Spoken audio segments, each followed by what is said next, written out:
एक और आम खबर दें आपको, नॉन कस्टम पेड अशिया की स्मगलिंग की कोशिश नाकाम बना दी गई है। सिंध रेंजर्स और कस्टम हुक्काम की मुश्तरका कार्रवाई सामने आई है। कस्टम पेड डेप्रोन इंजेक्शन, रिलीफ टैबलेट, शीशा और छालिया बरामद कर ली गई है। नॉन कस्टम पेड अशिया को कोयटा से मुल्तान स्मगल किया जा रहा था। कार्रवाई सिंध बलोचिस्तान बॉर्डर पर जब्बार शहीद चेक पोस्ट पर की गई है। बरामद शुदा सामान को कस्टम हुक्काम के हवाले कर दिया गया है। नॉन कस्टम पेड अशिया की स्मगलिंग की कोशिश नाकाम बना दी गई है। तफसीलात जानेंगे सलमान सलीम से। सलमान, क्या तफसीलात है?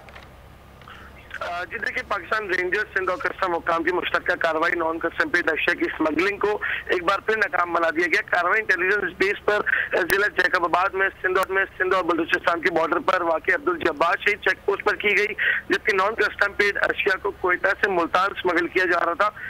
कस्टम हुक्काम के मुताबिक non custom paid injection, relief tablet, शीशा और छालिया की एक बड़ी खेप जो है उसको स्मगल किया जा रहा था। ताहम बरामद शुदा सामान मजीद कानूनी कार्रवाई के लिए जो है वो कस्टम हुक्काम के हवाले दिया गया है। जी बहुत शुक्रिया सलमान, आपने इस हवाले से आगाह किया।